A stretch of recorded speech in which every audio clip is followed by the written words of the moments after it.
Un millionnaire s'écrase avec son avion et est sauvé par une fille pauvre. Affamée et sans rien, elle risque tout pour l'aider à survivre. Mais ce qui se passe ensuite change son destin à jamais. Va-t-il la récompenser ou l'oublier comme si elle n'avait jamais existé? Si cette histoire vous a intéressé, n'oubliez pas de vous abonner à notre chaîne et dites-nous de quelle ville vous nous regardez. Nous continuons. La pluie tombait impitoyablement sur la ville en cette nuit d'hiver. Une fillette de 6 ans, maigre et pieds nus, courait dans les ruelles sombres, serrant contre sa poitrine un morceau de pain dur trouvé dans les ordures. Ses petits pieds qui trempaient dans des flaques d'eau glacée, mais elle ne sentait plus le froid. La faim et la peur étaient plus fortes que n'importe quel inconfort. Solène, c'était son nom, bien que presque personne ne le sût. Les gens la voyaient comme une enfant des rues parmi tant d'autres, un visage sale parmi tous ceux qui erraient dans la ville. Mais elle avait un objectif. Son petit frère Pierre, âgé de seulement 4 ans, l'attendait caché dans un bâtiment abandonné, tremblant de fièvre. « Tiens bon encore un peu, Pierre », murmurait-elle pour elle-même en courant. Son frère était chaque jour plus faible. Là, tout ne s'arrêtait pas, et elle pouvait sentir la chaleur de la fièvre quand elle l'enlaçait pendant les nuits froides. Solène connaissait chaque ruelle, chaque poubelle où elle pouvait trouver quelque chose à manger. Elle avait appris à être rapide, à se cacher des adultes qui la chassaient à coups de balais et de cris. Ses grands yeux sombres étaient toujours vigilants, comme ceux d'un animal aux abois qui doit survivre. Cette nuit-là, pourtant, quelque chose était différent. Le ciel semblait plus sombre et les coups de tonnerre faisaient trembler la terre. Solène accéléra le pas, sentant qu'elle devait vite rejoindre Pierre. C'est alors qu'un éclair immense déchira le ciel, suivi d'un bruit assourdissant qui fit s'arrêter son cœur. À l'horizon, un jet en flammes déchirait l'obscurité comme une étoile filante mortelle. Solène resta paralysée, observant l'aéronef perdre rapidement de l'altitude, laissant une traînée de feu dans le ciel. L'avion plongea vers le sol à une vitesse terrifiante et l'impact fut comme une explosion de lumière et de son. Tout. Collision se produisit à quelques pâtés de maison d'où elle se trouvait. Le sol trembla sous ses pieds nus et la lueur illumina tout le quartier. Les gens commencèrent à crier et à courir, mais Solène resta immobile. Des années à vivre dans les rues lui avaient appris que parfois le chaos apportait des opportunités. Alors que tous fuyaient, elle courut dans la direction opposée, vers les débris. La chaleur des flammes était intense, la fumée épaisse faisait brûler ses yeux, mais elle continua d'avancer. C'est alors qu'elle le vit. Parmi les débris tordus de ce qui avait été un jour un avion luxueux, un homme était piégé. Il portait un costume coûteux, maintenant déchiré et taché de sang. Son visage était couvert de coupures et de suie, et il luttait en vain pour se libérer des débris qui le retenaient prisonnier. Quand leurs yeux se rencontrèrent, elle vit quelque chose qu'elle n'aurait jamais imaginé voir dans les yeux de quelqu'un d'aussi évidemment riche. De Clapper. L'homme essaya de parler mais ne réussit qu'à tousser. L'odeur de carburant devenait plus forte à chaque seconde, et de petites explosions commençaient à se produire tout autour. Solène savait qu'elle n'avait pas beaucoup de temps. Sans réfléchir à 2 fois, elle s'approcha des débris. Ses petites mains calleuses commencèrent à travailler sur les débris, essayant de trouver un moyen de libérer l'homme. Le métal était chaud, coupait sa peau, mais elle ne s'arrêta pas. Des années à fouiller les ordures à la recherche de nourriture l'avaient rendue forte, malgré sa taille minuscule. « Ne me laisse pas mourir », murmura l'homme. Sa voix, presque inaudible parmi le crépitement des flammes et les cris au loin. Solène ne répondit pas. Elle concentra toute sa force sur une pièce de métal qui retenait la ceinture de sécurité de l'homme. Le feu s'approchait rapidement. Solène pouvait sentir la chaleur augmenter, l'air devenir plus dense. Ses poumons brûlaient, mais elle n'abandonna pas. Dans un dernier effort, elle réussit à détacher la ceinture. L'homme tomba en avant, presque inconscient. Maintenant, venait la partie la plus difficile. Solène était bien trop petite pour porter un adulte, mais elle n'avait pas le choix. Elle saisit ses vêtements et commença à tirer. Chaque centimètre était une bataille contre le poids, contre le temps, contre les flammes qui menaçaient de les engloutir. Ses mains saignaient, ses muscles criaient de douleur, mais elle continua de tirer. Mètre après mètre, elle traîna, l'homme loin des débris. Quand ils atteignirent enfin une distance sûre, Solène s'effondra au sol épuisé. L'homme était inconscient, mais respirait. Solène déchira un morceau de son propre haut déjà usé et tenta d'arrêter le sang qui coulait d'une coupure profonde sur sa poitrine. Au loin, elle pouvait entendre les sirènes qui s'approchaient. Elle savait qu'elle devait partir. Pierre l'attendait, toujours probablement effrayé par tout ce bruit. Mais quelque chose la fit hésiter. Elle regarda une fois de plus l'homme qu'elle venait de sauver. Son visage, même couvert de suie, avait quelque chose de familier. Les sirènes étaient plus proches maintenant. Solène se leva, ses jambes tremblant de fatigue. Elle jeta un dernier regard à l'homme et disparut dans l'obscurité, ne laissant que de petites taches de sang sur le sol, comme preuve de sa présence. Tandis qu'elle courait rejoindre Pierre, elle n'imaginait pas que cette nuit changerait sa vie à jamais. Elle ne savait pas que l'homme qu'elle venait de sauver gardait des secrets qui expliqueraient toute son existence. À ce moment-là, elle n'était qu'une petite fille des rues courant sous la pluie, portant un morceau de pain dur et des mains blessées. La tempête continuait, mais quelque chose avait changé. Le destin avait tissé ses fils d'une manière irréversible, et même Solène, dans son innocence d'enfant, ne pourrait échapper à ce qui allait arriver. Solène arriva essoufflée à la cachette où Pierre l'attendait. Le petit bâtiment abandonné qu'ils appelaient leur maison n'était rien d'autre que quelques murs à moitié détruits et un toit précaire qui laissait passer la pluie à plusieurs endroits. Malgré tout, c'était le seul abri qu'ils avaient. « Pierre » appela-t-elle doucement en entrant dans l'espace sombre. Un faible gémissement répondit à son appel. Dans le coin le plus protégé de l'endroit, enroulé dans des morceaux de carton et de vieux journaux, son petit frère tremblait. Solène courut vers lui, ses pieds blessés laissant de petites traces de sang sur le sol. Quand elle toucha le front de Pierre, son cœur se glaça. La fièvre était beaucoup plus élevée que lorsqu'elle l'avait quitté. Les lèvres du garçon étaient gercées et sa respiration venait en halètements courts et douloureux. « J'ai apporté à manger », dit-elle, essayant de sourire en divisant le pain dur en petits morceaux. Mais Pierre ne répondit pas. Ses yeux, normalement si vifs et brillants, étaient un vitreux, mi-clos. « Pierre, s'il te plaît. » Solène secoua légèrement son frère. « Tu dois manger quelque chose. » Mais le garçon tourna simplement la tête, incapable d'avaler quoi que ce soit. Les heures suivantes furent un cauchemar. Solène resta éveillée toute la nuit, enlacée au corps fiévreux de son frère, sentant son cœur battre de plus en plus faiblement. Elle utilisa l'eau de pluie qui gouttait du toit pour essayer de rafraîchir son front, mais rien ne semblait fonctionner. Quand les premiers rayons de soleil commencèrent à pénétrer par les fissures des murs, Pierre était complètement immobile. Solène le secouait, appelait son nom, implorait qu'il ouvre les yeux, mais le garçon ne répondait pas. Désespérée, Solène fit quelque chose qu'elle n'avait jamais fait auparavant. Elle sortit demander de l'aide. Elle porta le corps léger de son frère dans ses bras et commença à marcher dans les rues qui s'éveillaient.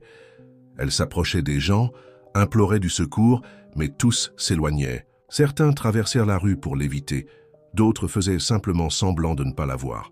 « S'il vous plaît », sa voix était déjà rauque à force de crier. « Mon frère est malade, il a besoin d'aide. » Mais personne ne s'arrêtait. Pour ces personnes bien habillées qui commencèrent leur journée, Solène et Pierre étaient invisibles.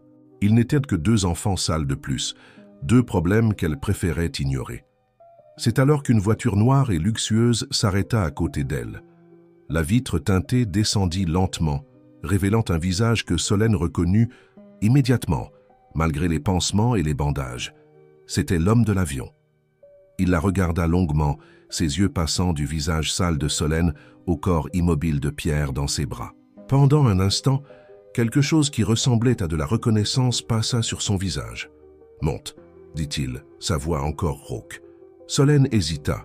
Des années dans les rues lui avaient appris à se méfier des étrangers, surtout ceux qui roulaient dans des voitures chères. Mais quand elle regarda Pierre, elle sut qu'elle n'avait pas le choix.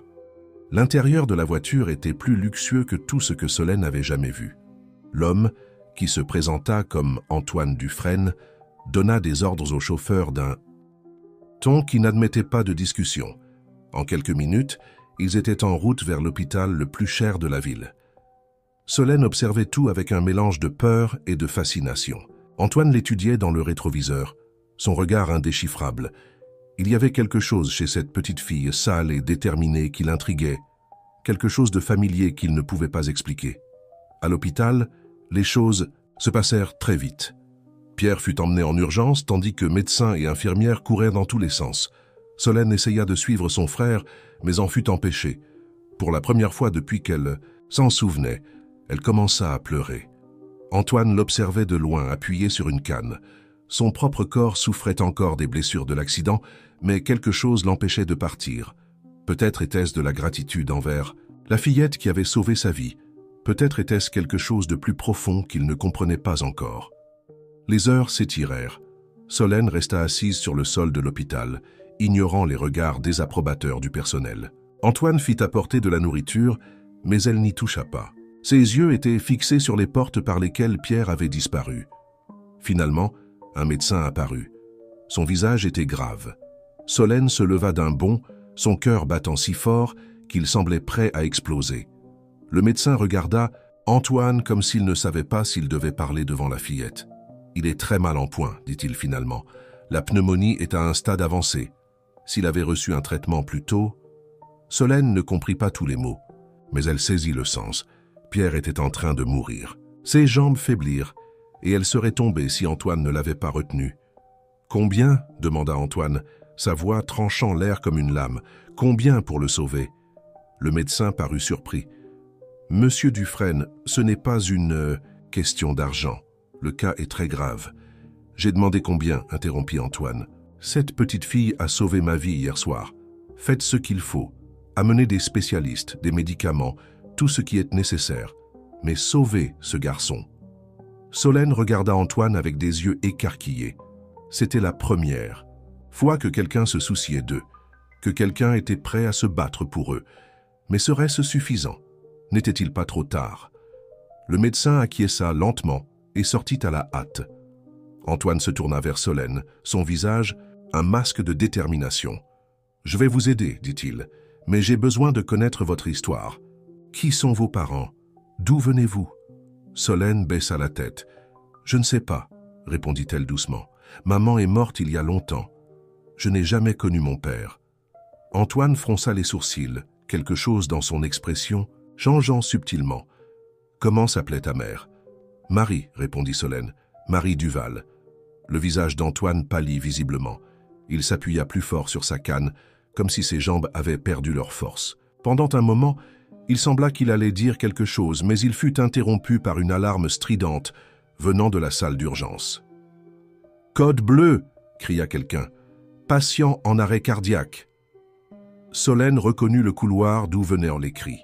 C'était là où se trouvait Pierre. Son monde commença à tourner, et la dernière chose qu'elle vit avant de s'évanouir fut le visage troublé d'Antoine Dufresne, un visage qui semblait maintenant porter le poids de 1000 secrets.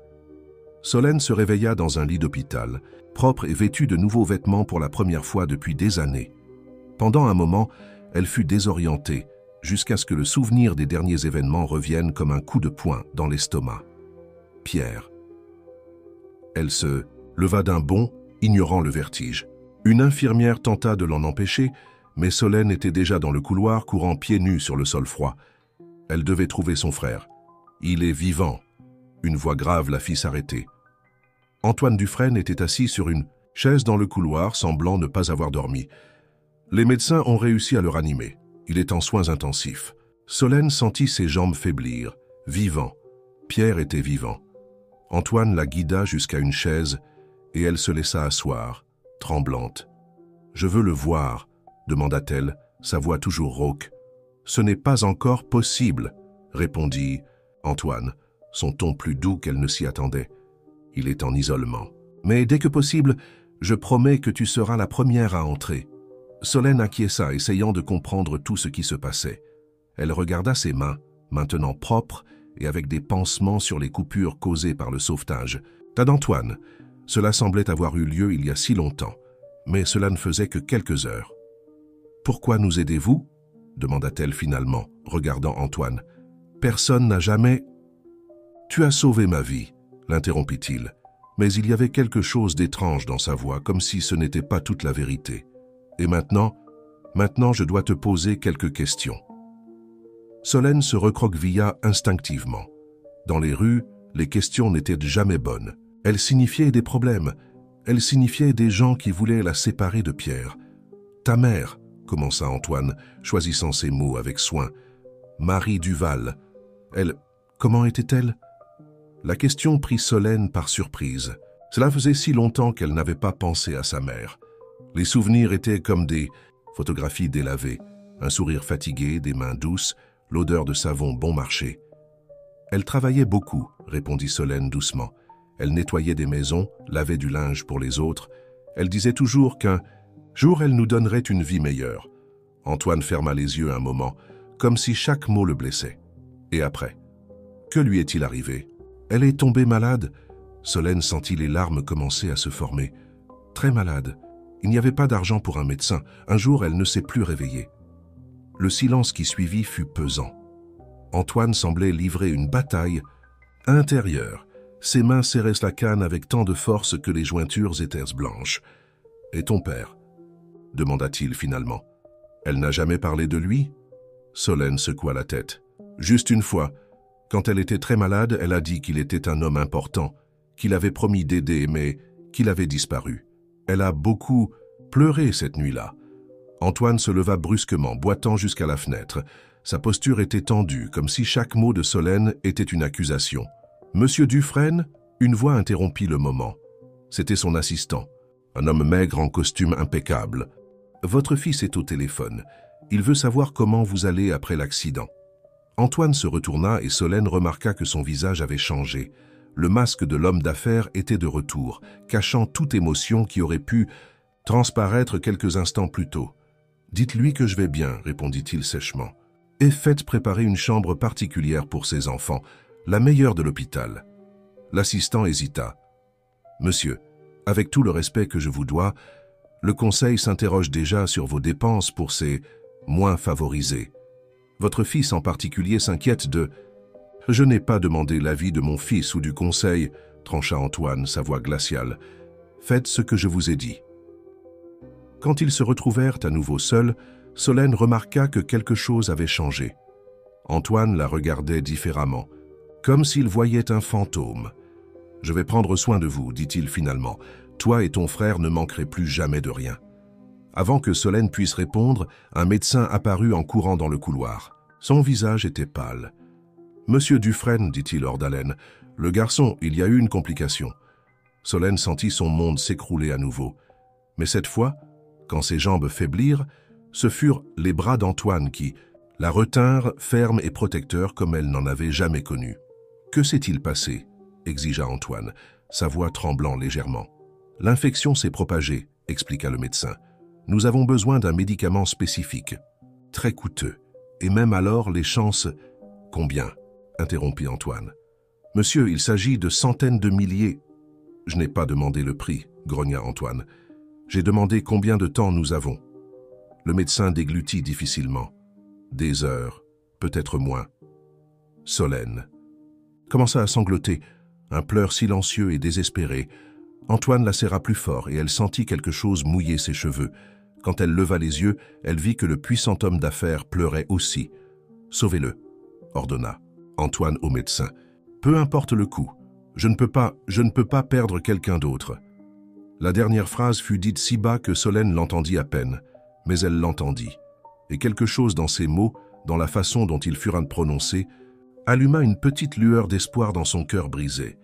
Tandis que le médecin s'éloignait en courant pour organiser le traitement, Solène resta dans les bras d'Antoine, sentant pour la première fois depuis la mort de sa mère qu'elle n'était plus seule. Mais pourquoi?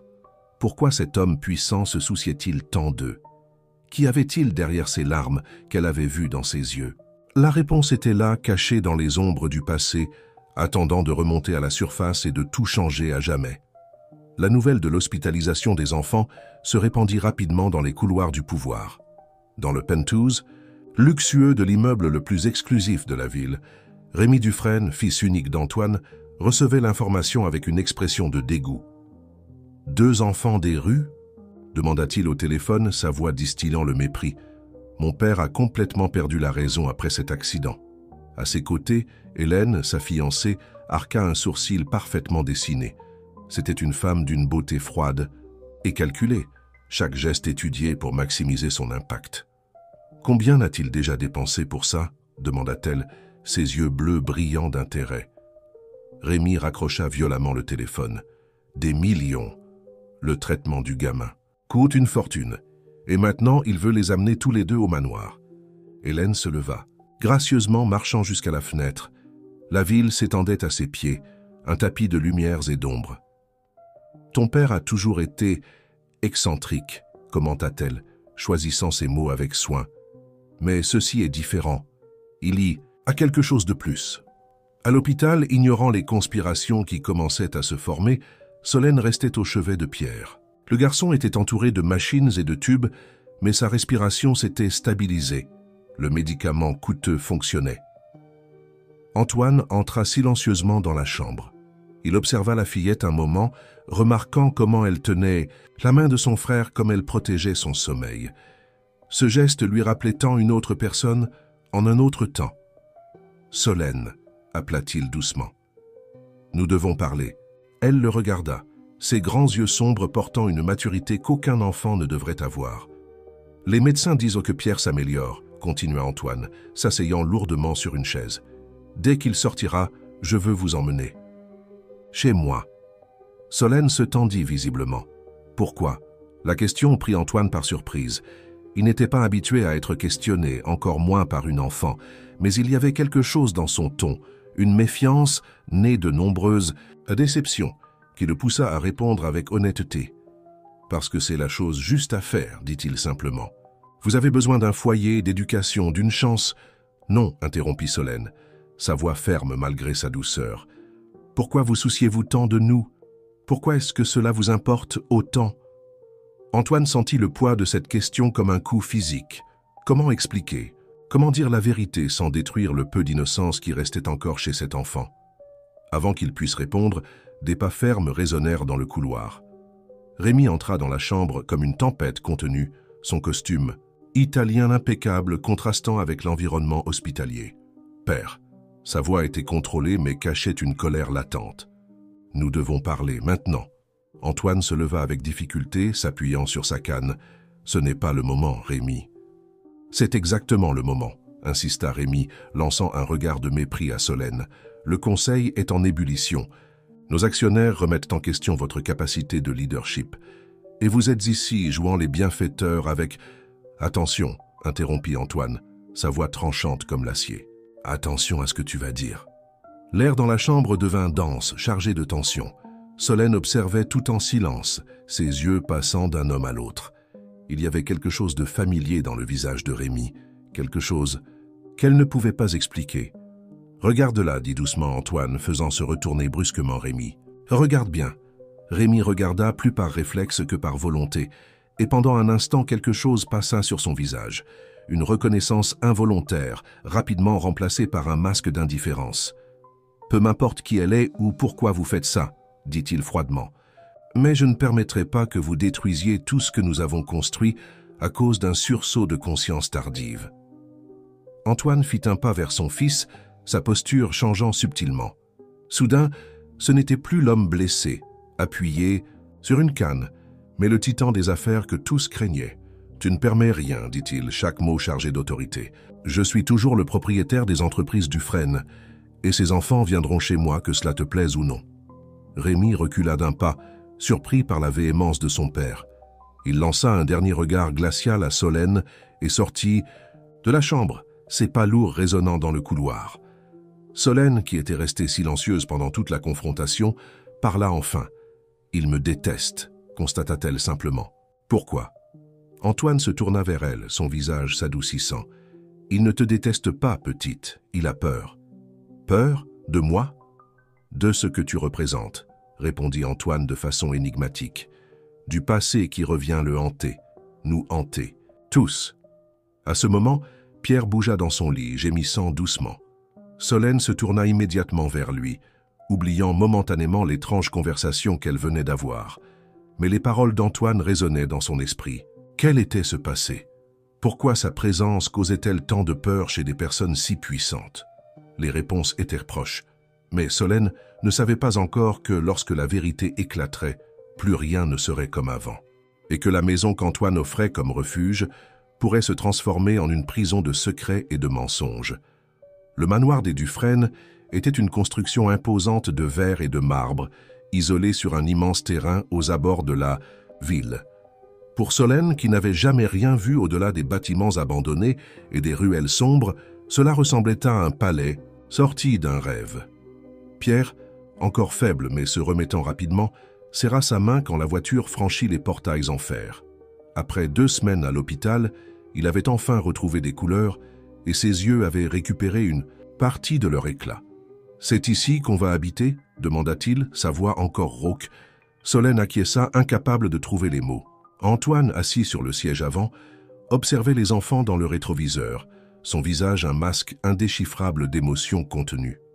À peine la voiture s'arrêta-t-elle à l'entrée principale qu'Hélène, la fiancée de Rémi, apparut à la porte. Elle était impeccable dans une robe blanche qui semblait coûter plus que tout ce que Solène avait jamais vu dans sa vie. « Antoine, mon cher. » Sa voix était douce comme du miel empoisonné. « Quelle joie que vous soyez arrivé. J'ai fait préparer les chambres des enfants dans l'aile du personnel. Ils resteront dans l'aile principale, trancha sèchement Antoine, à l'étage près de ma chambre. » Le sourire d'Hélène vacilla pendant une seconde. « Mais, chérie, ces chambres sont pour la famille. Ce serait certainement plus approprié. J'ai dit l'aile principale, » répéta Antoine, sa voix n'admettant aucune discussion. Solène sentit Pierre se recroqueviller à côté d'elle, effrayée par la tension dans l'air. Instinctivement, elle se plaça devant lui, comme elle le faisait toujours quand elle sentait un danger. Hélène recula, mais ses yeux bleus brillèrent d'un éclat dangereux quand ils se posèrent sur Solène. « Comme vous voudrez, » dit-elle, doucement. « Je vais demander à la gouvernante de leur montrer les chambres. Mais Antoine avait d'autres plans. Je vais les y conduire moi-même, déclara-t-il, prenant sa canne. Solène, Pierre, venez avec moi. » Les couloirs du manoir semblaient interminables. Des tapis persans étouffaient leurs pas et des œuvres d'art coûteuses décoraient les murs. Solène remarqua que Pierre regardait tout avec des yeux écarquillés, mais elle gardait son attention sur Antoine. Il y avait quelque chose dans la façon dont il les guidait, comme s'il connaissait chaque centimètre de cet endroit, non seulement en tant que propriétaire, mais comme gardien de souvenirs. De temps en temps, il s'arrêtait devant une porte ou un tableau, comme s'il voulait dire quelque chose, mais changeait toujours d'avis. Finalement, ils arrivèrent à un couloir moins formel. Antoine s'arrêta devant 2 portes côte à côte. « Voici vos chambres, » dit-il, ouvrant la première porte. Solène en eut presque le souffle coupé. La chambre était immense, avec un lit qui ressemblait à un nuage et des rideaux de soie qui dansaient dans la brise. Il y avait des livres sur les étagères, un ordinateur sur le bureau et même un petit canapé près de la fenêtre. C'était... commença Antoine, mais sa voix se brisa. Cette chambre était vide depuis longtemps. Pierre courut vers la chambre voisine, tout aussi luxueuse. Mais quelque chose attira l'attention de Solène. Sur le mur de sa chambre, à moitié caché, derrière un tableau moderne, il y avait une marque, comme si quelque chose avait été enlevé. « Qu'est-ce qu'il y avait ici ?» demanda-t-elle, touchant le mur de ses doigts hésitants. Antoine pâlit visiblement. « Rien d'important, » répondit-il trop rapidement. « Je vais vous laisser vous installer. Le dîner est à 7 heures. » Il sortit précipitamment, ses pas résonnants, dans le couloir. Solène resta à regarder la marque sur le mur, sentant qu'il y avait quelque chose d'important là. Quelque chose qui expliquerait tous les regards étranges, toutes les tensions. À l'étage inférieur, Hélène entra dans le bureau de Rémi sans frapper. Elle le trouva en train de boire, ce qui devenait de plus en plus fréquent. « Il les a installés dans l'ancienne chambre d'elle », dit-elle sans préambule. Rémi renversa son verre, le whisky coûteux, tachant le tapis persan. « Quoi ? La chambre ?»« De Marie, » poursuivit Hélène, ses yeux brillants. « Cette petite dort dans la même chambre où ta mère a dormi il y a 20 ans. » Rémi se leva brusquement, son visage contorsionné de rage. « Il ne peut pas, il n'a pas le droit. » La ressemblance est effrayante, commenta Hélène, comme si elle savourait chaque mot. Les mêmes yeux, la même façon de lever le menton, même la façon de protéger son petit frère. « Tais-toi » explosa Rémi, jetant le verre vide contre le mur. « Je ne veux plus rien entendre à ce sujet. Ces enfants ne signifient rien, rien. » Mais ses mains tremblaient, et il y avait quelque chose dans ses yeux qui ressemblait beaucoup à de la peur. Dans la chambre, Solène aidait Pierre à ranger les quelques vêtements neufs qu'Antoine avait achetés pour eux. Le garçon était excité. sautant sur le lit moelleux, mais elle n'arrivait pas à se détendre. Elle s'approcha de la fenêtre, observant les immenses jardins en contrebas. Soudain, un mouvement attira son attention. Dans l'aile ouest du manoir, une lumière s'alluma à une fenêtre. Pendant un moment, Solène vit la silhouette d'Antoine. Il tenait quelque chose dans ses mains, quelque chose qui ressemblait à une photographie. Même à distance, elle pouvait voir qu'il pleurait. Qu'y avait-il sur cette photo? Pourquoi cet homme puissant, qui pouvait avoir tout ce qu'il voulait, semblait-il si brisé quand il pensait que personne ne le regardait? Solène sentit un frisson. Quelque chose lui disait que les réponses étaient là, dans cette immense maison froide, dans les regards haineux de Rémi, dans le faux sourire d'Hélène, dans les larmes silencieuses d'Antoine. Et surtout, dans cette marque sur le mur, où quelque chose d'important avait été enlevé. Quelque chose qui expliquerait peut-être pourquoi elle se sentait étrangement chez elle dans cette chambre, comme si elle y avait déjà été auparavant. Comme si une partie d'elle avait toujours appartenu à cet endroit. Le premier dîner au manoir Dufresne fut une expérience surréaliste. Solène et Pierre, vêtus de nouveaux habits mais encore mal à l'aise dans ce luxe, s'assirent à l'immense table d'acajou. Antoine occupait la place en bout de table, tandis que Rémi et Hélène s'asseyèrent du côté opposé, comme s'ils voulaient maintenir la plus grande distance possible avec les enfants. Le silence était pesant, brisé seulement par le tintement des couverts en argent. Solène observait tout attentivement, notamment la façon dont les adultes évitaient de se regarder directement. « Comment est la nourriture ?» demanda gentiment Antoine à Pierre, qui touchait à peine à son assiette. « Différente », répondit doucement le garçon, trifouillant quelque chose qui semblait être du saumon. Hélène émit un son de dédain. Peut-être aurions-nous dû commander quelque chose de plus approprié à leur palais. Un hot dog, peut-être? Hélène, avertit Antoine, sa voix tranchante. Mais le mal était fait. Pierre baissa la tête, honteux, et Solène sentit son sang bouillir. Elle était sur le point de dire quelque chose quand la porte de la salle à manger s'ouvrit. Une femme âgée entra, portant un plateau avec le dessert. Ses yeux s'écarquillèrent quand elle vit Solène, et le plateau glissa de ses mains, tombant avec fracas sur le sol. « Marie » murmura la femme, son visage pâle comme si elle avait vu un fantôme. Le silence qui suivit fut assourdissant. Rémi se leva brusquement, renversant sa chaise. Hélène serra les lèvres en une fine ligne.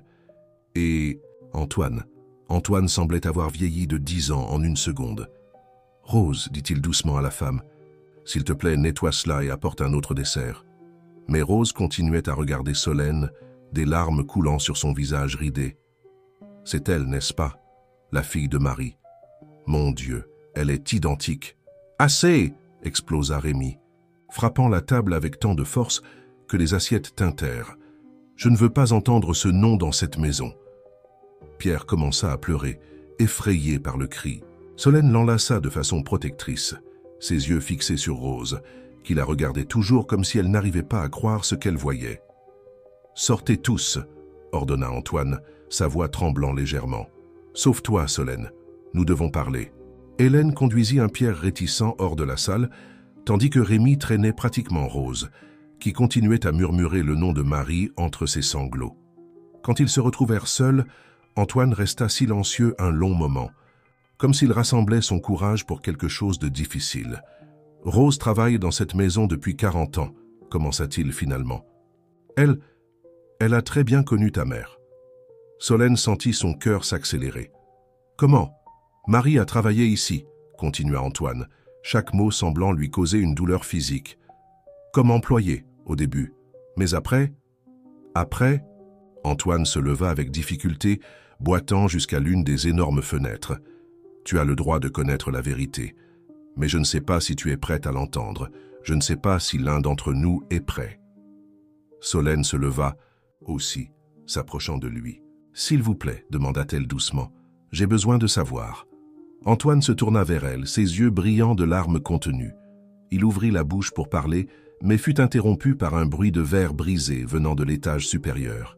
« Tu ne peux pas faire ça. » La voix de Rémi résonna dans toute la maison. « Tu ne peux pas les ramener. » Le son d'autres objets qui se brisaient, des cris, des portes qui claquaient. Antoine ferma les yeux, semblant plus fatigué que jamais. « Va dans ta chambre, dit-il. » À Solène. « Verrouille la porte. Demain, nous continuerons cette conversation. » Solène obéit, montant rapidement les escaliers. Elle trouva Pierre recroquevillé sur son lit, tremblant. « Tout va bien, » chuchota-t-elle, serrant son frère dans ses bras.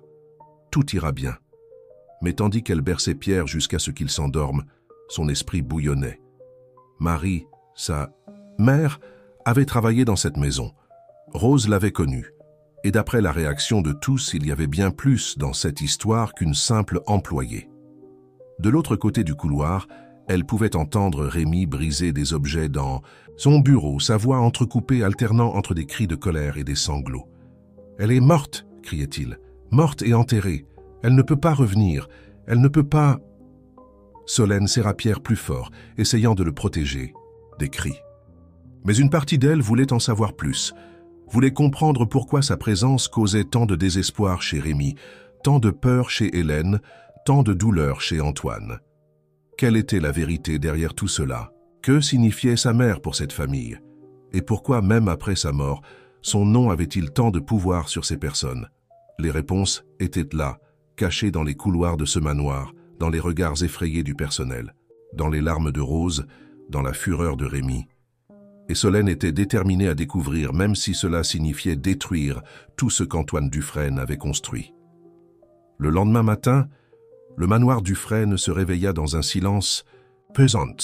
Les éclats de verre avaient été nettoyés, les meubles brisés enlevés, mais la tension restait dans l'air comme un nuage toxique. Solène trouva Rose dans la cuisine, préparant le petit déjeuner d'une main tremblante. La vieille employée s'arrêta dans son action quand elle la vit, ses yeux se remplissant à nouveau de larmes. « Pardonne mon comportement d'hier, » dit-elle, sa voix rauque. « C'est que te voir, c'est comme voir un fantôme. » Solène s'approcha prudemment. « Vous avez vraiment connu ma mère ?» Rose regarda nerveusement autour d'elle, comme si elle craignait d'être entendue. « Je l'ai connue. Marie était... Elle était spéciale, très spéciale. »« Comment était-elle » demanda Solène, son cœur s'accélérant. « S'il vous plaît, racontez-moi. » Rose hésita, mais quelque chose dans le regard suppliant de Solène la fit céder. Elle est arrivée ici très jeune, comme moi. Elle travaillait dur, ne se plaignait jamais. Elle avait un sourire qui illuminait n'importe quel environnement. Solène s'assit sur un tabouret proche, absorbant chaque mot. Rose continua sa voix basse et chargée de souvenirs. Le jeune Antoine l'a remarqué tout de suite. À l'époque, il venait juste de reprendre l'entreprise de son père. Il était différent de maintenant. Plus gentil, plus ouvert. Et Marie... Ça, Marie le faisait sourire comme personne. Ils étaient proches ?» demanda Solène, craignant la réponse. Rose ouvrit la bouche pour répondre, mais fut interrompue par des pas fermes dans le couloir. Hélène entra dans la cuisine, son visage un masque de fausse cordialité. « Rose, ma chérie, » sa voix était douce comme du poison. « Pourquoi n'irais-tu pas t'occuper de la lessive? Je vais moi-même préparer le petit déjeuner pour notre invité. » Rose pâlit, faisant une rapide révérence avant de sortir précipitamment. Hélène se tourna vers Solène, ses yeux bleus froids comme de la glace. « Tu es maligne, n'est-ce pas ?» dit-elle, s'appuyant contre le comptoir. « À poser des questions, à chercher des informations, mais certaines histoires, il vaut mieux les laisser enterrer. » Solène soutint son regard. « Pourquoi? Qu'y a-t-il de si terrible dans le passé ?» Hélène rit, un son sans joie. « Terrible? Non, ma chérie. Le terrible est en train de se produire maintenant. Voir tout ce que nous avons construit menacé par une réminiscence indésirable. De quoi parlez-vous? Tu n'as vraiment aucune idée, n'est-ce pas? » Hélène s'approcha, son parfum, cher suffocant. « Regarde autour de toi, Solène. Cette maison, cette fortune, tout cela a un prix, et certaines personnes ont payé ce prix avec des larmes, avec du sang. » Un bruit à la porte fit se retourner les deux. Pierre se tenait là, toujours en pyjama, ses yeux écarquillés de peur. « Solène » appela-t-il doucement, « j'ai faim. » Hélène s'éloigna, son visage s'adoucissant en un masque de préoccupation. « Oh, pauvre petit, laisse-moi te préparer quelque chose. » Mais Solène était déjà aux côtés de son frère, protectrice. « Non, merci, nous mangerons plus tard. » Elle conduisit Pierre hors de la cuisine, sentant le regard d'Hélène brûler, dans son dos. Dans le couloir, il faillit se heurter à Rémi qui semblait ne pas avoir dormi. Il s'arrêta en les voyant, son visage un mélange de colère et de quelque chose d'autre, de la culpabilité. Pendant un moment, ses yeux se fixèrent sur Solène d'une manière étrange, comme s'il cherchait quelque chose dans ses traits. « Papa ?» La voix de Pierre brisa le moment. « Vous allez bien ?» Rémi recula comme s'il avait reçu une gifle. « Ne m'appelle pas comme ça !» grogna-t-il. « Ne m'appelle plus jamais comme ça !» Pierre se recroquevilla derrière Solène, effrayé. Rémi passa rapidement devant eux, mais Solène put voir que ses mains tremblaient. « Pourquoi ?»« Hailey !» « Fâché ?» demanda Pierre tandis qu'ils montèrent les escaliers. « Je voulais juste être poli. » Solène ne répondit pas. Son esprit analysait la réaction excessive de Rémi. Pourquoi le simple mot « papa » l'avait-il tant affecté? Dans le couloir de l'étage supérieur, ils s'arrêtèrent devant la chambre de Solène. La marque sur le mur derrière le tableau semblait l'appeler. Avec précaution, elle déplaça la toile. C'était plus grand qu'elle ne le pensait. Un rectangle parfait, comme si quelque chose avait été enlevé. Et il y avait plus, de petites marques de crayon sur les bords, comme si quelqu'un avait soigneusement mesuré l'espace.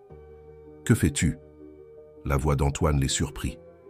Solène se retourna coupable, mais quelque chose dans son visage la fit s'arrêter. Il ne semblait pas en colère. Il semblait résigné. « C'était un miroir, » dit-il doucement. « Ta mère adorait ce miroir. Elle disait qu'il captait la lumière du matin d'une façon spéciale. » Solène sentit son cœur s'arrêter un moment. « Vous allez me dire la vérité maintenant. » Antoine regarda Pierre, puis de nouveau Solène. « Oui, » répondit-il finalement, « mais pas ici. Retrouve-moi dans le jardin d'hiver, dans 1 heure, seul. » Tandis qu'il s'éloignait, Solène sentit un frisson parcourir son échine.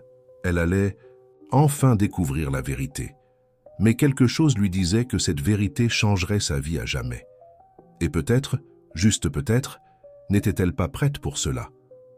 Le jardin d'hiver était une structure de verre et de métal annexée au manoir rempli de plantes exotiques et de mobilier ancien. Solène trouva Antoine assis dans un fauteuil en osier, observant la fine pluie qui commençait à tomber. « Assieds-toi, » dit-il, indiquant la chaise en face de lui. Solène obéit, son cœur battant si fort qu'il semblait prêt à exploser. Antoine resta silencieux un long moment, comme s'il organisait ses pensées. Quand il parla enfin, sa voix était chargée d'émotion. « Ta mère est arrivée ici à 17 ans. C'était l'une des plus jeunes employées, mais aussi l'une des plus dévouées.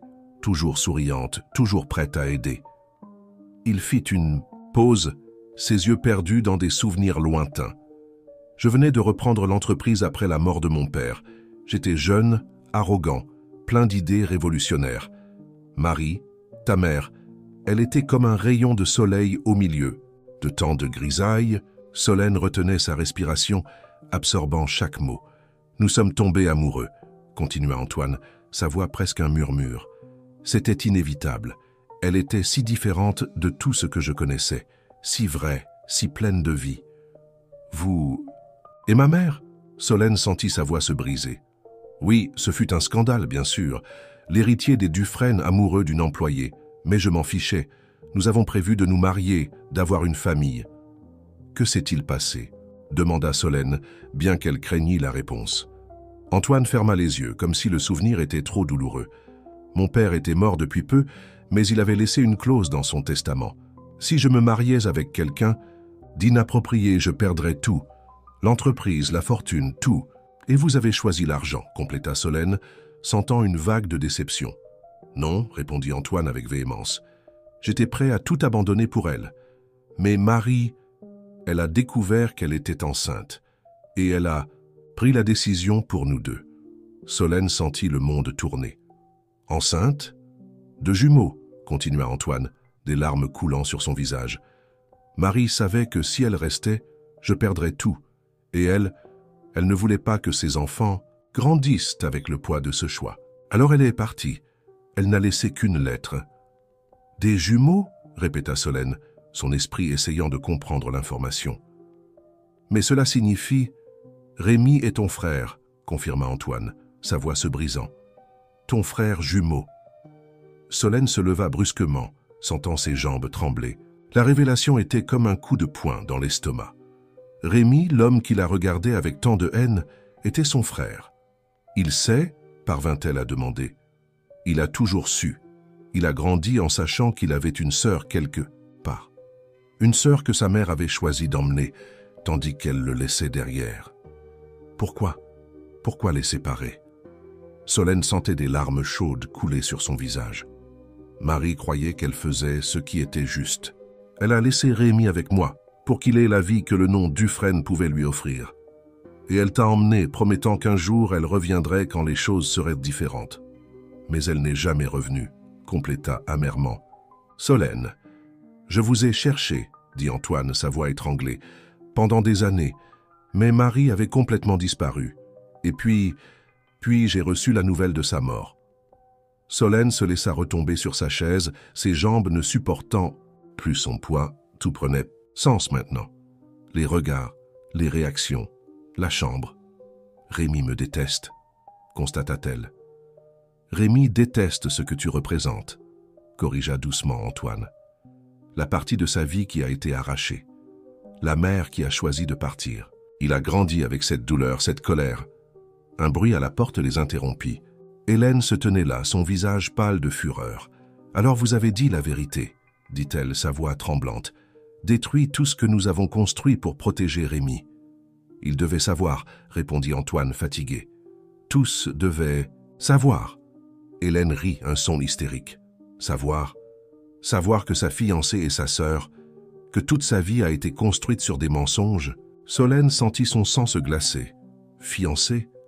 Ex-fiancée, » répondit une voix grave de l'ombre. Rémi émergea, son visage un masque de douleur et de fureur. « C'est fini, Hélène. Tout est fini. » Le silence qui suivit fut assourdissant.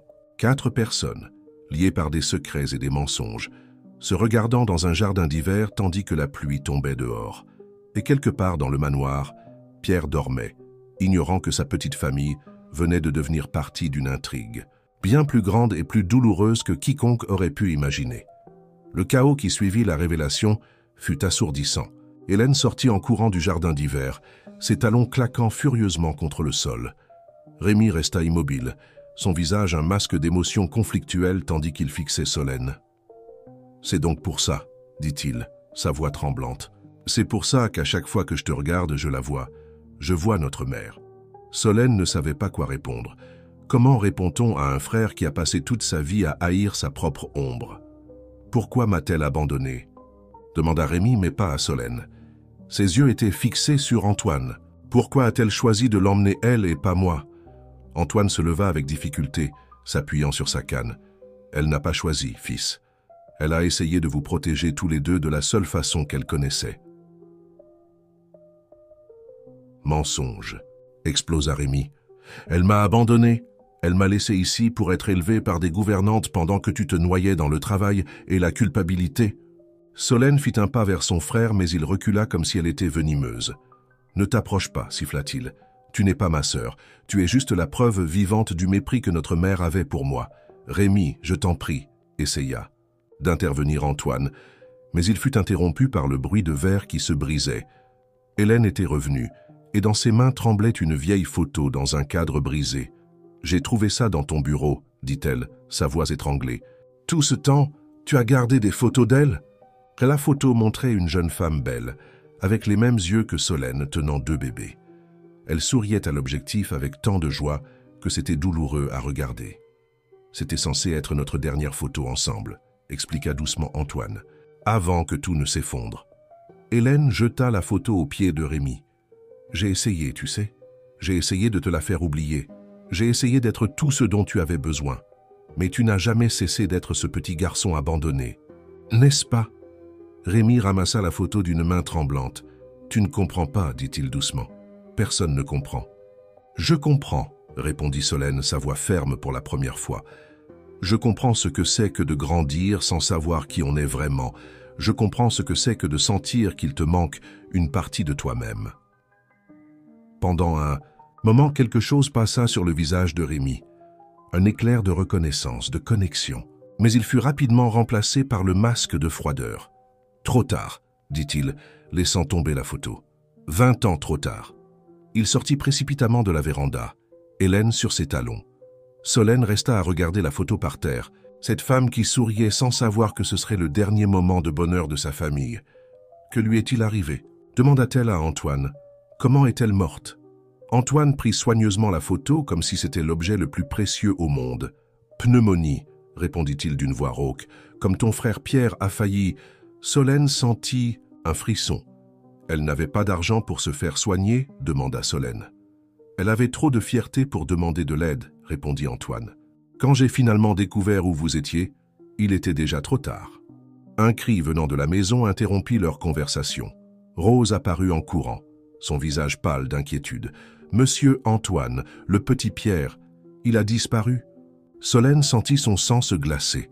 Elle courut vers l'intérieur de la maison, montant les escaliers deux par deux. La chambre de Pierre était vide, le lit défait. « Il a dû entendre », murmura-t-elle, la panique grandissant dans sa poitrine. « Il a dû tout entendre. »« Pierre !» cria-t-elle, courant dans les couloirs. « Pierre, où es-tu » Le manoir tout entier se mobilisa pour chercher le garçon. Les employés fouillaient chaque pièce, chaque recoin.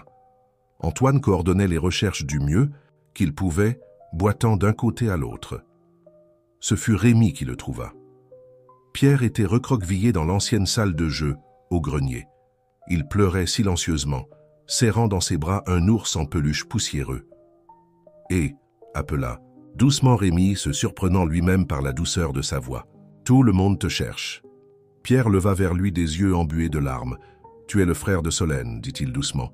Ça veut dire que tu es mon oncle ?» Rémi sentit quelque chose d'étrange dans sa poitrine, une émotion qu'il n'arrivait pas à nommer. « Je... » commença-t-il, mais il fut interrompu par Solène qui entra en courant dans le grenier. « Pierre ?» Elle s'élança pour serrer son frère dans ses bras, mais s'arrêta en voyant la scène. Rémi agenouillé près du garçon, la main encore tendue comme s'il voulait le toucher. Pendant un moment, tous trois restèrent là, reliés par des liens de sang et de douleur qu'aucun d'eux n'avait demandé. « Désolé d'avoir fui », murmura Pierre contre le cou de Solène quand elle le serra enfin dans ses bras. « Je voulais juste comprendre. »« Je sais », répondit Solène, ses yeux rencontrant ceux de Rémi par-dessus la tête de Pierre. « Nous voulons tous comprendre. » Rémi se leva brusquement, mais avant de sortir, il s'arrêta à la porte. « Cet ours, dit-il sans se retourner. C'était le mien. Ma mère, notre mère, me l'avait donné avant de partir. » Et sur ces mots, il sortit, laissant derrière lui non seulement un ours en peluche poussiéreux, mais aussi la première fissure dans le mur qu'il avait construit autour de son cœur. La nuit tomba sur le manoir Dufresne comme un lourd manteau de silence. Hélène était partie, n'emportant qu'une petite valise et des années de rêves brisés. Rémi s'était enfermé dans son bureau avec une bouteille de whisky, refusant de voir qui que ce soit. Solène mit Pierre au lit, l'ours en peluche fermement serré contre sa poitrine. Le garçon avait refusé de lâcher le jouet, comme s'il comprenait instinctivement son importance. « Il a l'air triste, » dit Pierre, caressant la fourrure usée de l'ours, « comme tonton Rémi. » Solène sentit son cœur se serrer. Comment expliquer à un enfant de 4 ans la complexité de ce qui se passait? Parfois, commença-t-elle prudemment, les gens sont tristes parce qu'ils ont perdu quelque chose de très important. Et la tristesse met du temps à s'en aller. « Comme quand maman est partie ?» demanda innocemment Pierre. Solène se figea. C'était la première fois que Pierre mentionnait leur mère depuis sa mort. « Oui, » répondit-elle doucement. « À peu, près comme ça. » Quand Pierre s'endormit enfin, Solène descendit à la cuisine. Elle y trouva Rose, préparant du thé d'une main tremblante. « Je n'arrive pas à dormir, » expliqua la vieille employée. « Trop de souvenirs. » Solène s'assit, à la table de la cuisine, acceptant la tasse que Rose lui offrait. « Vous étiez là quand tout est arrivé, n'est-ce pas ?» Rose acquiesça lentement. « Ta mère, elle a beaucoup souffert de sa décision. Elle passait des nuits à pleurer, disant qu'il n'y avait pas d'autre solution. Pourquoi n'a-t-elle pas... »« Dis la vérité ?» demanda Solène. « Pourquoi n'a-t-elle pas laissé Antoine choisir ?»« Parce qu'elle le connaissait, » répondit une voix depuis la porte. C'était Antoine, qui semblait plus vieux et plus fatigué que jamais. Elle savait que je la choisirais, que je renoncerais à tout, et elle ne pouvait pas permettre cela. Il les rejoignit à table, acceptant une tasse de thé de Rose. Marie avait une force que peu comprenaient. Elle ne voulait pas être responsable de la ruine de la famille Dufresne. Alors elle a préféré détruire sa propre famille, constata amèrement Solène. Non, corrigea doucement Antoine. Elle a essayé de nous sauver tous. Rémi aurait la vie privilégiée que le nom Dufresne lui assurait. Et toi, tu aurais une vie simple mais libre du poids de ce nom. Mais elle est morte. Solène sentit des larmes couler. Et elle a emporté tous ses plans avec elle. Un bruit à la porte les fit se retourner. Rémi se tenait là, tenant toujours sa bouteille de whisky, mais ses yeux semblèrent plus lucides. Elle m'écrivait, dit-il, sa voix rauque, tous les mois, pendant des années, des lettres qui n'arrivaient jamais parce que quelqu'un les interceptait. Son regard accusateur se fixa sur Antoine, qui baissa la tête. C'était Hélène, avoua le patriarche. Elle a découvert les lettres quand elle a commencé à travailler dans l'entreprise. Elle a utilisé ça, elle t'a utilisé, pour obtenir du pouvoir. Rémi rit sans humour. Et moi, idiot, j'ai cru qu'elle m'aimait. Que quelqu'un pouvait m'aimer après que ma propre mère m'ait abandonné. Elle ne t'a pas abandonné. Solène se leva, affrontant son frère pour la première fois. Elle a essayé de te protéger, comme j'essaie de protéger Pierre tous les jours. C'est différent, rétorqua Rémi, mais sa voix trembla. C'est la même chose, insista Solène. Parfois, nous devons faire des choix impossibles pour protéger ceux que nous aimons, même si ces choix nous détruisent de l'intérieur. Rémi chancela comme s'il avait reçu une gifle. Pendant un moment, il sembla qu'il allait crier, qu'il allait casser quelque chose. Mais alors, à la surprise de tous, il commença à pleurer. Ce n'étaient pas des larmes silencieuses ou contenues, c'étaient des pleurs bruts, primitifs, d'une douleur gardée depuis 20 ans. Solène, agissant par instinct, fit quelque chose qui la surprit elle-même. Elle étreignit son frère. Rémi tenta de se dégager au début, mais peu à peu se rendit à l'étreinte. C'était la première fois que les jumeaux s'embrassaient depuis qu'ils étaient bébés. Rose pleurait silencieusement dans son coin, tandis qu'Antoine observait la scène avec un mélange de douleur et d'espoir. « Elle me manque tellement », sanglota Rémi contre l'épaule de sa sœur. « Tous les jours, même en la détestant, même en essayant d'oublier, elle me manque. » « À moi aussi, » murmura Solène. « Même sans avoir tant de souvenirs, elle me manque. » Les deux restèrent ainsi un long moment, partageant une douleur qui n'appartenait qu'à eux, une connexion que même 20 ans de séparation n'avaient pas pu effacer complètement. C'est alors qu'un cri aigu déchira la nuit. Il venait à l'étage supérieur. « Au secours !» c'était la voix de Pierre. « Solène, tonton Rémi, quelqu'un !» La panique dans la voix du garçon fit courir tout le monde vers les escaliers. Mais ce fut Rémi qui arriva le premier, animé par un instinct protecteur qu'ils ne se connaissaient pas.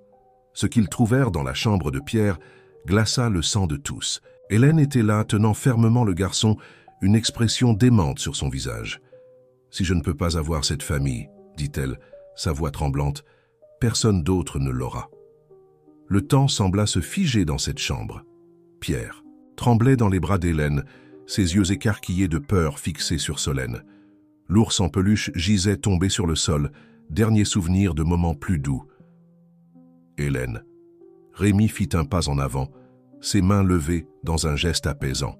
« Lâche-le, il n'a rien à voir avec tout ça. »« Il n'a rien à voir ?» Hélène rit un son hystérique. « Il a tout à voir. C'est un morceau de plus de cette famille brisée, un rappel de plus de ce que je n'ai jamais pu avoir. » Solène observait la scène, le cœur dans la gorge. Durant toutes ces années dans les rues, elle n'avait jamais ressenti autant de peur qu'en ce moment. « S'il te plaît, » supplia-t-elle, sa voix tremblante. « C'est juste un enfant. »« Comme tu l'étais » rétorqua amèrement Hélène. « Comme Rémi. L'était quand sa mère l'a abandonné. Personne ne s'est soucié de son âge alors. » Antoine, qui observait tout depuis la porte, appuyé sur sa canne, parla d'une voix fatiguée. « Que veux-tu, Hélène? De l'argent? Du pouvoir? Nomme? Ton prix. » Hélène serra Pierre plus fort contre elle, faisant gémir le garçon de peur. « Prix? Il n'y a pas de prix pour 20 ans de ma vie. 20 ans à essayer de réparer ce que cette femme a brisé. »« Tu n'as rien essayé de réparer, » dit Rémi, sa voix étonnamment calme. « Tu as manipulé, tu as caché les lettres de ma mère. Tu as nourri ma colère et ma douleur parce que ça te donnait du pouvoir sur moi. » Les mots semblèrent frapper Hélène comme des coups physiques. Ses yeux, autrefois durs, commencèrent à s'embuer. « Je t'aimais, » murmura-t-elle. « T'aimais tant que ça faisait mal. Mais toi, tu n'aimais qu'un fantôme. C'est alors que Pierre, profitant du moment de distraction, fit quelque chose d'inattendu. Il mordit le bras d'Hélène avec toute la force que ses petites dents permettaient. Hélène cria de douleur et de surprise, relâchant son étreinte. C'était tout ce dont Rémi avait besoin. D'un mouvement rapide, il tira le garçon vers lui, le protégeant de son propre corps. Solène courut vers eux, serrant Pierre qui tremblait et pleurait. Mais ses yeux ne quittèrent pas Hélène, qui semblait maintenant se flétrir devant eux.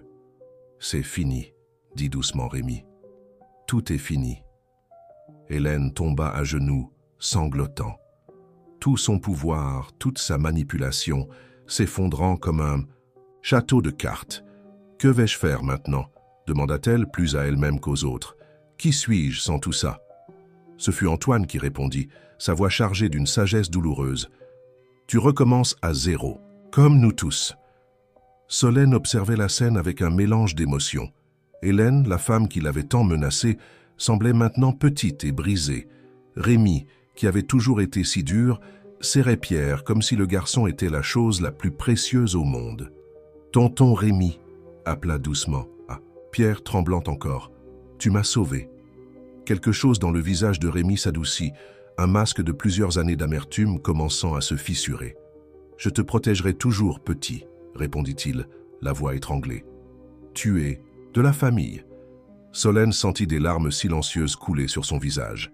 Famille, un mot qui avait toujours signifié seulement elle et Pierre, prenait maintenant de nouvelles dimensions, de nouvelles significations. Rose, qui observait, tout depuis la porte, s'approcha d'Hélène avec une gentillesse surprenante. « Viens, ma fille, dit-elle doucement. Je vais te faire un thé et après tu décideras quel chemin prendre. » Hélène se laissa emmener, les épaules affaissées en signe de défaite. Avant de sortir, cependant, elle se retourna une dernière fois. « Pardonnez-moi, » murmura-t-elle. « Je voulais juste appartenir à quelque part. » Quand elles furent sorties, la chambre resta silencieuse. Pierre était toujours dans les bras de Rémi, sa petite main agrippée à la chemise de son oncle, comme s'il craignait qu'il ne disparaisse. Antoine s'approcha en boitant, ses yeux brillants de larmes contenues. « Marie serait fière, » dit-il, regardant ses enfants. « De vous deux. » Solène et Rémi échangèrent un regard. Il y avait encore beaucoup à dire, beaucoup à pardonner. Mais à ce moment, quelque chose commença à guérir. « Parle-moi d'elle, » demanda doucement Rémi à sa sœur. « Comment était-elle? Ces dernières années ?» Solène déglutit, sentant le poids de cette question. « Elle n'a jamais cessé de t'aimer, » répondit-elle finalement. Tous les soirs, avant de dormir, elle regardait le ciel et disait « Bonne nuit, mon autre petit ange ». Rémi ferma les yeux, laissant enfin les larmes couler librement. Pierre, dans ses bras, tendit la main pour essuyer son visage de ses petites mains. « Ne pleure pas, tonton, » dit-il avec l'innocence que seul un enfant possède. « Maintenant tu nous as, nous. » Et là, dans cette chambre qui avait été témoin de tant de peur quelques instants auparavant, une famille commençait lentement à se reconnecter, prouvant que parfois, il faut que quelque chose se brise complètement pour pouvoir être reconstruit. Les jours qui suivirent apportèrent des changements subtils mais profonds au manoir Dufresne. Hélène partit pour une clinique de repos, emportant avec elle le poids de ses propres choix. La police fut tenue à l'écart de l'affaire, non pas pour la protéger, mais pour préserver Pierre de plus de traumatisme. Rémi, à la surprise de tous, commença à passer plus de temps avec les enfants. Au début, c'étaient des moments gênants, pleins de silence pesant et de regards hésitants. Mais peu à peu, quelque chose commença à fleurir. C'était un dimanche matin quand Solène les trouva dans le jardin. Rémi apprenait à Pierre à jouer au ballon, quelque chose de si normal et en même temps si extraordinaire qu'elle resta immobile à les observer. « Comme ça, tu vois ?» Rémi démontrait patiemment. « Tu dois frapper avec le côté du pied, pas avec la pointe. » Pierre essayait d'imiter les mouvements, sa langue apparaissant au coin de sa bouche par concentration. Quand il réussit enfin, son visage s'illumina d'un sourire qui fit s'arrêter Rémi un instant. « Tu as vu, Solène ?» cria Pierre en remarquant sa sœur. « Tonton Rémi m'apprend !» Solène s'approcha, remarquant à quel point son frère jumeau semblait différent. Le visage toujours tendu avait maintenant des moments de douceur, surtout quand il regardait Pierre. « C'est un bon professeur ?» demanda-t-elle, s'asseyant sur l'herbe. « Le meilleur !» répondit Pierre avec enthousiasme. « Il a dit qu'il m'emmènerait voir un vrai match un jour. Rémi rougit légèrement, comme gêné d'être pris dans un acte de tendresse. Si ta sœur le permet, bien sûr, ajouta-t-il rapidement. Solène sentit quelque chose se serrer dans sa poitrine. C'était étrange de partager les décisions concernant Pierre, après avoir été si longtemps la seule responsable de lui. Mais c'était aussi un soulagement de ne plus porter tout le poids seule. « Bien sûr que je le permets, » répondit-elle doucement. « La famille est la famille, non ?» Rémi la regarda surpris, et pendant un moment Solène put voir le garçon qu'il avait dû être, effrayé, blessé, désespéré de créer des liens. Antoine les observait depuis la véranda, son visage marqué par un mélange de joie et de mélancolie. Rose s'approcha de lui, portant un plateau avec de la limonade.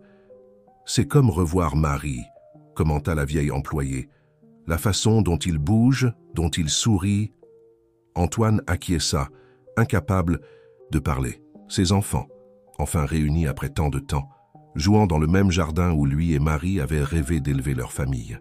« Monsieur » appela doucement Rose, « j'ai trouvé ceci dans mes affaires hier. » Elle tendit une enveloppe jaunie par le temps.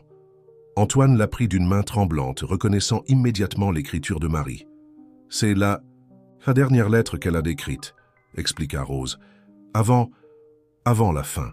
Hélène n'a jamais trouvé celle-ci. » Antoine ouvrit l'enveloppe avec un soin révérencieux. La lettre ne contenait que quelques lignes. « Mon amour, si tu lis ceci, cela signifie que je n'ai pas pu réaliser mon dernier souhait, réunir notre famille à nouveau. Pardonne-moi pour tous les choix que j'ai faits. Ils ont été faits par amour, même s'ils semblent cruels. Dis à Rémi que chaque jour loin de lui a brisé mon cœur. Dis à Solène de ne jamais perdre sa force. Et dis-toi que tu as été le grand amour de ma vie. Un jour, j'espère que nos enfants retrouveront le chemin les uns vers les autres. Et quand cela arrivera, peut-être comprendras-tu que parfois nous devons tout perdre pour gagner quelque chose de plus grand. Avec un amour éternel, Marie. » Antoine laissa les larmes couler librement, tachant le papier déjà décoloré. Dans le jardin, Solène et Rémi jouaient maintenant ensemble avec Pierre, leur rire résonnant dans toute la propriété. « Elle a réussi, » murmura-t-il. « À la fin, elle a réussi. » Rose serra doucement son épaule. Elle a toujours su qu'elle réussirait. Marie avait foi en l'amour, même quand tout semblait perdu. Antoine rangea soigneusement la lettre. Plus tard, il la montrerait à ses enfants, mais maintenant, il voulait simplement les observer, absorber chaque moment de cette nouvelle réalité que Marie, d'une certaine façon, avait prévue. Pierre trébucha et tomba, faisant accourir Solène et Rémi vers lui en même temps. Mais avant qu'il ne l'atteigne, le garçon était déjà debout, riant. « Je vais bien !» cria-t-il. « J'ai 2 anges gardiens maintenant. » Rémi et Solène échangèrent un regard, et pour la première fois depuis leur retrouvaille, ils se sourirent, sans réserve. C'était un sourire qui portait l'écho de leur mère, une promesse que malgré tout, l'amour trouve toujours un chemin. 6 mois passèrent depuis la nuit où tous les secrets furent révélés. Le manoir du Frêne, autrefois un lieu de silence, pesant et de regards méfiants, résonnait maintenant de rires d'enfants et de conversations sincères. Solène trouva Rémi dans l'ancienne chambre de Marie, maintenant transformée en une sorte de mémorial. Les murs, autrefois nus, étaient couverts de photographies, certaines anciennes, jaunies par le temps, d'autres récentes, capturant des moments de la nouvelle vie qu'il construisait. « J'en ai trouvé une autre », dit Rémi, montrant une petite photo décolorée. On y voyait Marie tenant les jumeaux nouveau-nés, son visage rayonnant de bonheur. Solène prit la photo avec précaution. « C'est étrange, » commenta-t-elle, « de la regarder et de voir tant de nous-mêmes. » Rémi acquiesça, s'asseyant sur l'ancien canapé. « Parfois, je me surprends à penser, si elle pouvait nous voir maintenant, serait-elle heureuse ? Je crois qu'elle a toujours su que ce jour viendrait, » répondit Solène, se souvenant de la lettre qu'Antoine leur avait montrée, même quand cela semblait impossible. Un bruit de rire interrompit la conversation. Pierre passa en courant dans le couloir, suivi par Antoine qui, même s'il boitait encore, semblait plus jeune et plus léger. « Papy !» la voix de Pierre résonna. « Tu as promis de m'apprendre à jouer aux échecs aujourd'hui. » Solène et Rémi échangèrent un sourire. Le mot « papy » était encore nouveau pour tous, mais personne ne le méritait plus qu'Antoine. « Comment va-t-il » demanda Rémi, faisant référence à leur père. « Mieux » répondit Solène. « Le médecin dit que son cœur est plus fort, je crois. Que d'avoir la famille réunie a été le meilleur des remèdes. » Rémi resta silencieux un moment, jouant avec un cadre photo. « Tu sais, j'ai passé tant de temps en colère, tant d'énergie gaspillée à haïr quelque chose que je ne pouvais pas changer. Et maintenant ?» Maintenant, il sourit légèrement. Maintenant, je comprends que parfois, ce qui semble être un abandon est en réalité le plus grand acte d'amour possible. Solène sentit des larmes dans ses yeux. C'était la première fois que Rémi parlait ainsi de Marie, sans amertume ni ressentiment. « Rose m'a raconté quelque chose d'intéressant hier, » dit-elle après un moment, à propos du jour où maman a décidé de partir. Rémi la regarda, curieusement. « Quoi donc ?» Elle a dit que maman a passé toute la nuit à nous regarder dormir, et avant de partir, elle a murmuré quelque chose sur le fait que parfois, nous devons briser notre propre cœur pour protéger ceux que nous aimons. Rémi ferma les yeux, laissant les mots le pénétrer. Ça a dû être la décision la plus difficile de sa vie. Ce le fut, répondit une voix grave depuis la porte. C'était Antoine, portant Pierre endormi dans ses bras. Mais elle savait, 15 jours vous comprendriez. Solène se leva pour prendre Pierre, mais Rémi fut plus rapide. Avec une douceur qui lui semblait auparavant impossible, il prit son neveu des bras de son père. « Laisse-moi le porter, » dit-il doucement. « Il devient lourd pour vous deux. » Antoine observa son fils porter Pierre avec tant de soin, et son cœur se remplit d'une fierté qu'il pouvait à peine contenir. « Vous savez, » dit-il quand Rémi revint, « votre mère avait un rêve. Elle disait toujours qu'un jour cette maison serait à nouveau remplie d'amour, que les couloirs vides seraient remplis de rires d'enfants. » Solène prit la main de son père, sentant sa force même à travers les marques du temps. Et elle avait raison. Comme toujours, compléta Rémi, un petit sourire jouant sur ses lèvres. Antoine sortit quelque chose de sa poche, une enveloppe encore fermée.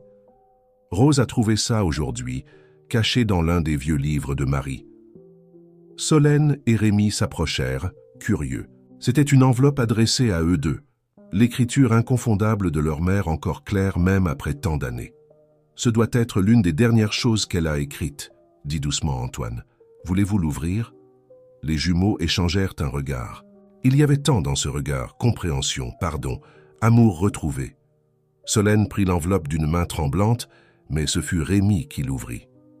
À l'intérieur, il n'y avait qu'un petit morceau de papier, avec quelques mots écrits.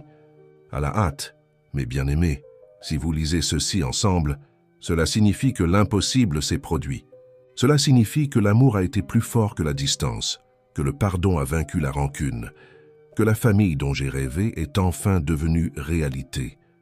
Ne vous blâmez pas pour les années perdues. Ne vous accrochez pas au passé. Regardez, vers l'avant, vers l'avenir que vous pouvez maintenant construire ensemble. Et souvenez-vous toujours, parfois il faut une grande tempête pour nettoyer le ciel et laisser les étoiles briller à nouveau. Avec un amour éternel, maman. Le silence qui suivit ne fut rempli que par le son des larmes de guérison, de compréhension, d'amour redécouvert. Et dehors, comme si le ciel lui-même voulait confirmer les paroles de Marie, les premières étoiles commençaient à briller, promettant une nuit claire après la tempête. Un an plus tard, le manoir Dufresne était méconnaissable. Le jardin, autrefois impeccablement taillé mais sans vie, explosait maintenant de couleurs. Des fleurs plantées par Pierre, avec l'aide de Rémi, remplissaient chaque parterre. Solène observait par la fenêtre de la bibliothèque, tandis que son frère jumeau apprenait à Pierre à arroser les plantes. C'était encore surréaliste de voir Rémi ainsi, si patient et gentil, si différent de l'homme amer qu'elle avait connu. « À quoi penses-tu » demanda Antoine, entrant dans la bibliothèque d'un pas plus assuré. Le nouveau traitement fonctionnait, et il semblait plus fort chaque jour. « Ah, comme la vie tourne » répondit Solène en souriant. « Il y a 1 an, j'étais dans les rues, essayant de maintenir Pierre en vie. Maintenant tu es chez toi, compléta doucement Antoine, là où tu as toujours dû être. » Solène acquiesça, sentant la vérité de ces mots. Le manoir qui semblait autrefois si intimidant était maintenant véritablement un foyer. Rose entra portant un plateau avec du thé, ses yeux brillants en voyant le père et la fille ensemble. « Le déjeuner est presque prêt, annonça-t-elle, et il y a une surprise pour tout le monde. Quand ils arrivèrent dans la salle à manger, ils comprirent ce qu'elle voulait dire. La table était décorée de fleurs fraîches, et au centre se trouvait un gâteau décoré de bougies. Mais ce n'est l'anniversaire de personne, commenta Pierre, confus. Ce n'est pas un anniversaire ordinaire, expliqua Rémi, entrant dans la pièce. Aujourd'hui, cela fait exactement 1 an que notre famille s'est réunie. Solène sentit des larmes aux yeux en voyant le soin avec lequel tout avait été préparé. Sur les murs, d'anciennes photos se mêlaient aux nouvelles. Marie jeune et souriante, à côté de portraits récents de tous ensemble. « J'ai un cadeau pour vous, » dit Antoine, sa voix étranglée. « Pour nous tous, en fait. » Il sortit une enveloppe de sa poche et la tendit à Solène. À l'intérieur se trouvaient des documents officiels.